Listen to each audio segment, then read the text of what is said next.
A série de entrevistas com os pré-candidatos ao governo do Espírito Santo retorna e o nosso convidado de hoje é o empresário e secretário da Fazenda de Vitória, Aridelmo Teixeira. E a pergunta mais simplista, inicial nessa introdução: por que, Aridelmo, um empresário bem-sucedido, né? Mas também você ingressou agora na vida pública, né? Como gestor de uma área da Fazenda, por que o desejo de governar o Espírito Santo? Primeiro, agradecer a oportunidade. E você colocou que ser bem-sucedido. Eu quero também um Estado bem-sucedido.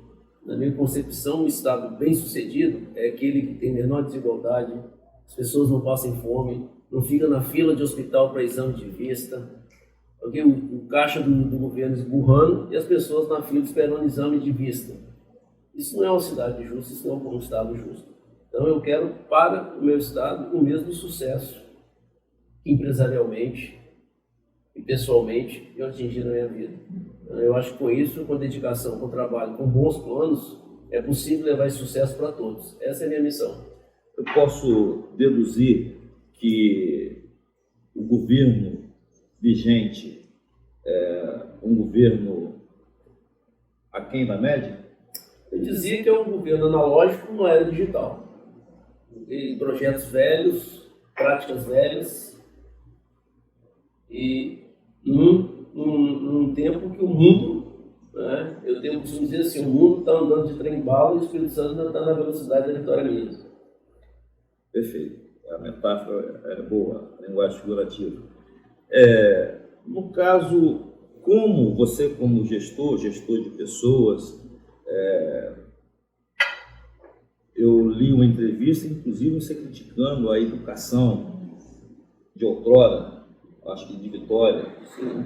Você fez uma crítica contundente e disse que é possível colocar iniciativas privadas dentro do setor público, e deu um exemplo sobre a questão de austeridade fiscal. Eu acho que eu li mais ou menos algo semelhante.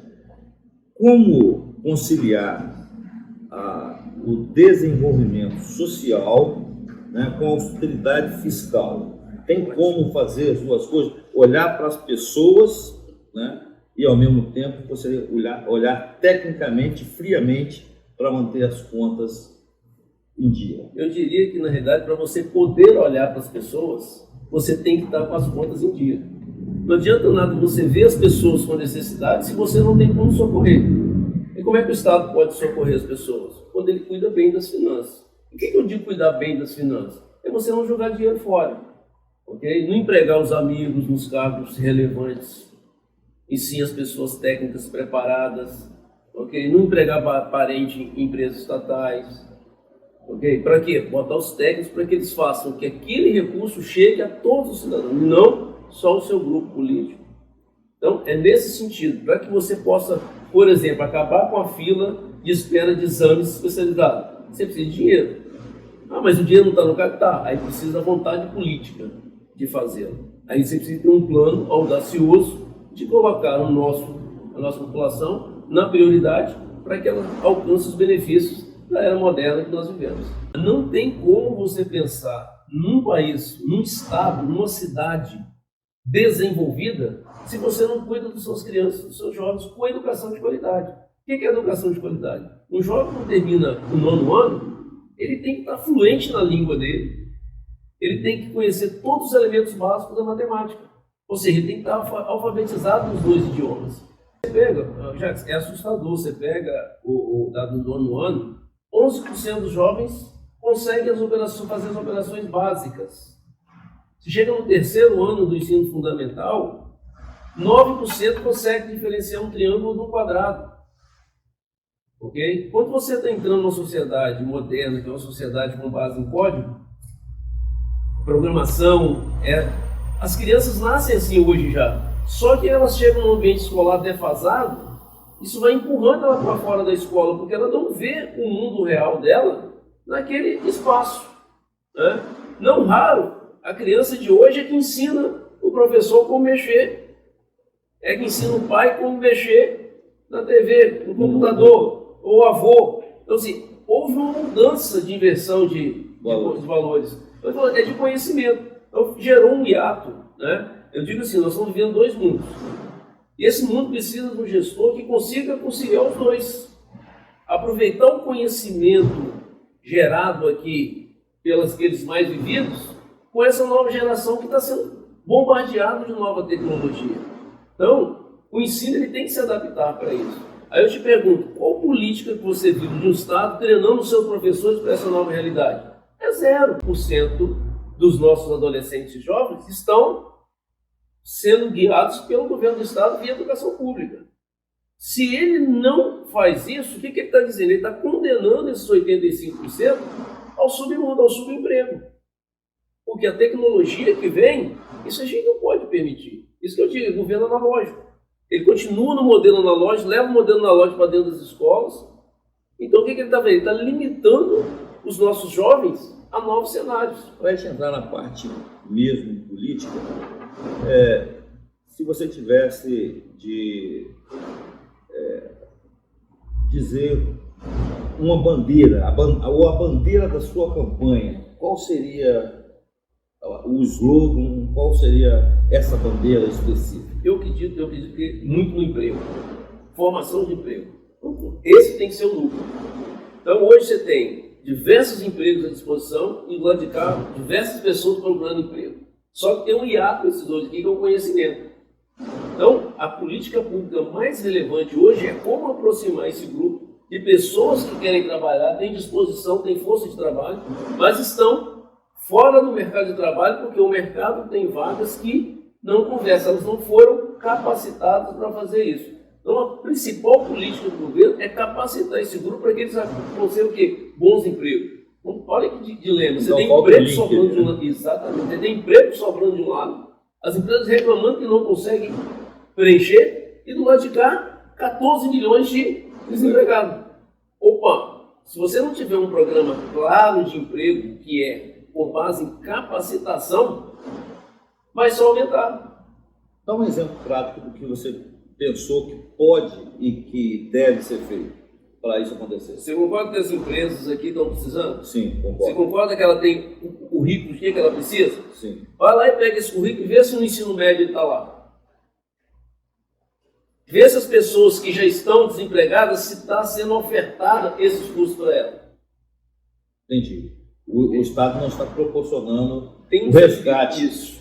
Tem uma distância entre o que se oferta para aquilo que se demanda. Aí, você tem que entender como antigamente você pegava lá o Senai, ele tinha um curso de mecânica lá, era 30 anos o mesmo curso. Era um curso técnico. Isso. Né? O que acontecia? Você podia contratar um professor e ficar 30 anos ensinando aquilo que quase não mudava. Agora, hoje, você montar uma estrutura, contratar professores para aquela especialidade, com concurso público, mas quando ele tiver admitido aí 4 anos, aquela tecnologia já mudou e ele vai ficar lá de funcionário até aposentar inadequado no mercado. Ou seja, a velocidade hoje que o mundo do emprego funciona, não cabe mais esse tipo de programa, ele tem que estar sendo revisitado. Então, o Estado tem que ser o indutor de quais são esses treinamentos, identificar com as empresas quais são as necessidades dela, buscar pela iniciativa privada a oferta rápida, aonde essa pessoa está, que ela não tem que sair de Cachoeiro, por exemplo, ir lá em Vitória, porque ela só tem um curso lá e a empresa aqui de Cachoeiro. Então ele tem que pegar aqui e trazer o treinamento para Cachoeiro, aquilo que está conectado com a realidade econômica hoje de Cachoeiro. E outra coisa, Jaco, o mundo hoje do trabalho, ele está passando as fronteiras.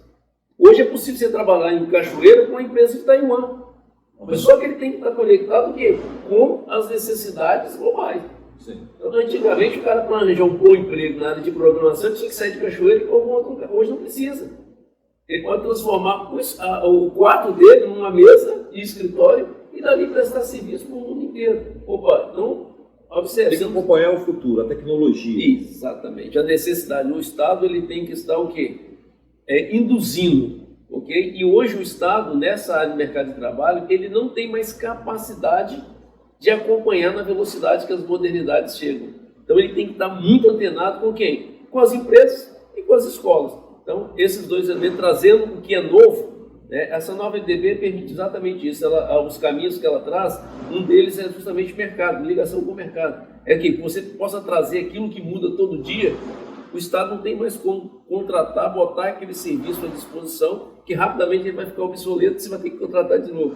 Então aí você vai lá e contrata os serviços que estão em voga no momento. Esse grande fórum internacional agora, que o nosso governo foi lá, o Estado do Espírito Santo, o governo de Minas já foi. O nosso.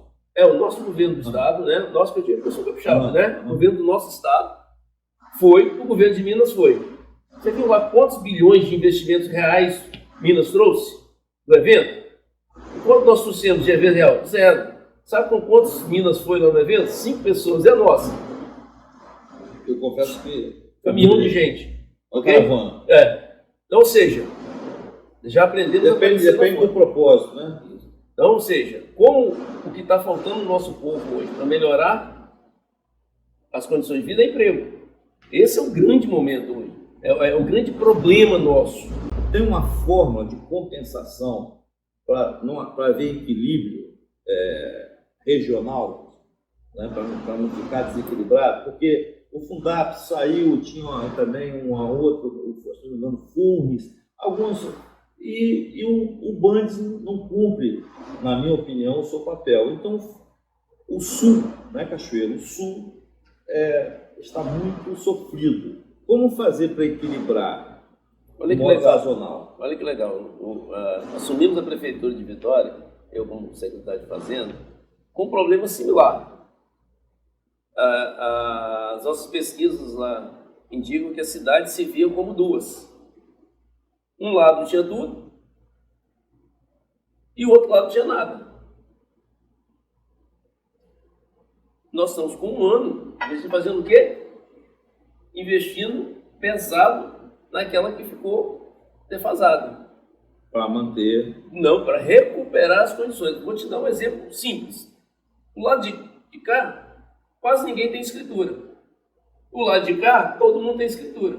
E você sabe que segurança jurídica e propriedade. Nós estamos regularizando maciçamente o lado de lá. Para quê? Para produzir o mesmo ambiente. Santo Antônio? Santo Antônio. Não, é do centro para lá. Do centro para lá. Ok? E dá a volta. Essa aí na ponta da passagem ali. Passando atrás do quartel ali. Por exemplo, fizemos agora o Morro Jaburu. O Morro Jaburu. Regularizamos o morro inteiro. As 454 casas. Interessante. Ok? Por quê? É isso. O que difere um do outro? Olha só. Esse tem escritura que ele não tem. Você dificulta até novos empreendimentos na região. Então nós estamos recuperando a capacidade jurídica, segurança jurídica daquela área para ganhar empreendimento. Segunda coisa que diferencia, o padrão das escolas. Apesar de ser uma rede de Vitória, você pega o aprendizado do lado de cá, alto, você pega o aprendizado das crianças lá embaixo. O que você está fazendo? Você está condenando aquela sociedade a viver abaixo do padrão da de cá. Então o que nós estamos fazendo? Investindo pesadamente em novas escolas, instrumentando, trazendo tecnologia para essas escolas. Então, para quê? É assim que eu vejo o processo do Sul. O que está precisando do Sul? Investimento maciço em tecnologia. A visão que eu tenho é o seguinte: hoje, você implantar novos parques tecnológicos, principalmente calcado dos adolescentes e jovens que estão chegando no mercado, é a coisa mais fácil que tem. Você ficar continuando e buscando atrás de grandes indústrias daqui para cá, você vai ficar viajando à toa. Porque na região você não tem as vantagens competitivas para atrair a empresa para cá. E não adianta ir para um congresso desse, com uma barraca bonita e um monte de samba tocando, o empresário não vai vir atrás disso. Ele quer saber o seguinte: aqui a matéria-prima está perto? Não. Eu tenho toda a mão de obra qualificada? Não. Eu consigo distribuir meu produto? Não. Ele não vem. Ok? O que nós conseguimos trazer para cá? O governo pode proporcionar o tal ambiente, né? Mas trazendo o quê? Conhecimento e tecnologia. Então, é um grande investimento que poderia estar sendo feito. Você é especialista nisso, quando você fala muito em conhecimento, né? Exatamente. É o conhecer que transforma. Você praticamente é um empresário da conhecimento. Isso. Eu gosto de dizer que eu sou fruto disso. Porque eu comecei a trabalhar, eu tinha 8 anos de idade, 9 anos. Catava latinha, catava esterco, vendia chup-chup. Ok? Poxa, como é que você faz? O que diferencial? Pô, minha mãe deixou a gente estudar muito. E estudava em escola pública. Mas minha mãe era professora primária. E ela tinha uma paixão pela educação. Então lá em casa somos 3 irmãos. Nós 3 fizemos doutorado.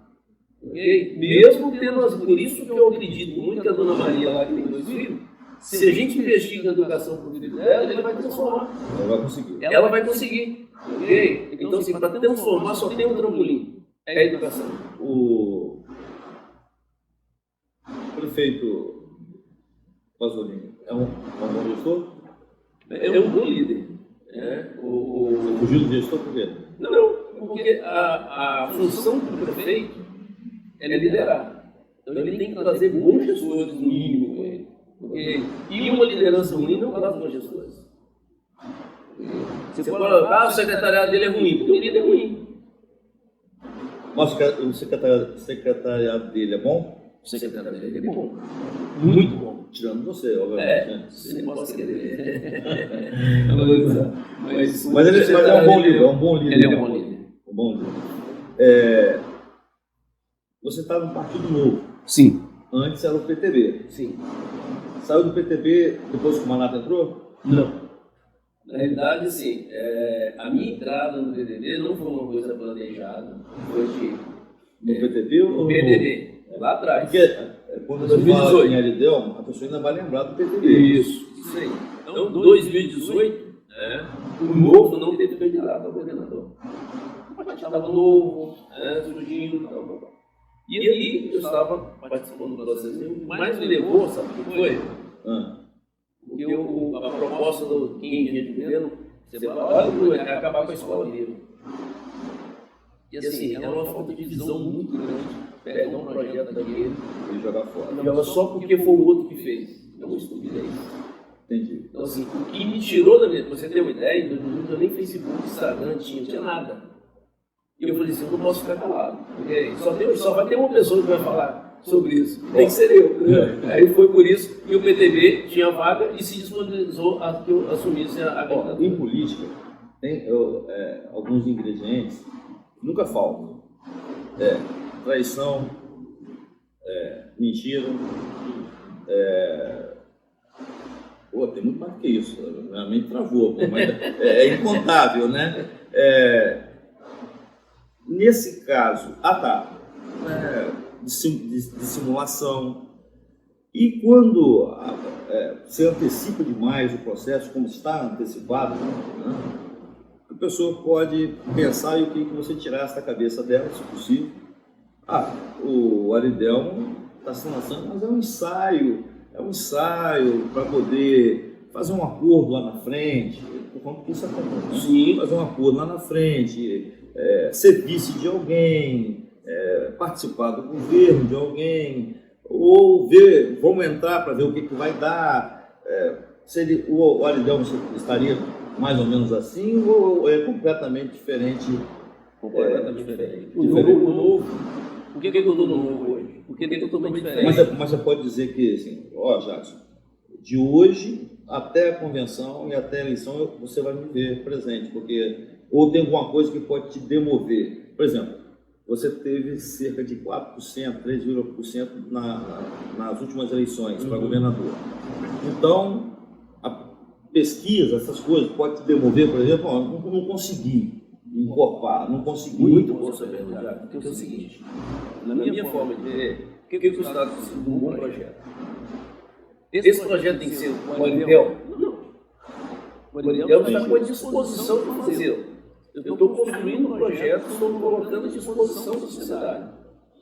Agora, se eu só tenho uma chance de não ser verdade, se a minha permanência no processo seletivo beneficiar candidatos muito piores a outros que estão melhor posicionados do que eu, ou seja, por um projeto maior ainda, que é evitar retrocesso, eu posso abrir mão da minha candidatura. Só que a vantagem do novo, é que é uma coisa assim, eu tenho o direito, eu que abro mão ou não, eu passei no processo seletivo, Entendi. Então, nem o presidente do partido vai chegar aqui, não vai ter, você vai fazer isso. Não tem. Quem decide somos nós aqui. O que tem de novo no novo? O novo é basicamente novo em tudo. Vou te explicar. Hoje, pergunta a qualquer outro partido se quem está se lançando um pré-candidato, ele pode afirmar que ele é candidato. Só a decisão dele. Ninguém. Você quer dizer, então, que o novo, quando fecha a questão, ou quando... Vamos botar assim, né, como se fosse uma pessoa, dá a palavra, só se a pessoa, de forma unilateral, romper essa palavra. Não é bem a palavra, é estatutário. Estatutário. Então lá tem processo seletivo. Por exemplo, se você resolver ser candidato ou não, você vai falar com o presidente, não. Você vai entrar na internet, vai dizer que você quer candidato, vai entrar no processo seletivo, vai ter que fazer um curso, vai ter que ser aprovado. Você já passou, né? Exatamente. São nove etapas. O governador é mais longo que o deputado. São 9 etapas. Psicólogo. Precisamos de uma solução. Não é por ser salvador de pátria, não. É por você conseguir capitanear um projeto que faça o Estado avançar. Olha, eu gosto muito de linguagem invertida. Quando você diz isso, então você quer dizer que o barco está navegando bem. Nós vamos saber disso lá em outubro. Quem são as forças, como é que elas estão polarizadas. A não ser que esse barco seja outra coisa. Isso, se você perguntar... se você me perguntar... quando falo... devemos continuar isso no mesmo rumo? Não. Ah, tá. Então você deve ter uma palavra... O mesmo modelo que está... Já esgotou. Não. Já esgotou. O modelo é analógico. Ou seja, então, fora desse modelo que está... os que estão postulando é que podem proporcionar um novo caminho. Projeto não vai sair desse ninho aí. Entendi. Ok? Por quê? Olha os modos operantes. É igualzinho quando você ainda descava o telefone no orelhão. O mundo já mudou, mas eles continuam operando da mesma forma. Então, já sabemos que se você tem o mesmo caminho, você vai chegar no mesmo lugar. E o Estado pode e merece um lugar muito melhor do que ele está hoje, principalmente os menos assistidos, os desempregados, aqueles que estão sem comida, aqueles que estão sem saúde. Você acredita no entendimento político das peças que estão aí, menos aquelas que, como você disse, o modelo está analógico, mas você acredita numa conversa? Eu acredito. E no entendimento futuro? Eu acredito. É nessa linha que eu estava te colocando. Se o projeto melhor, a condição dele for ideal ou não está, eu estou de acordo.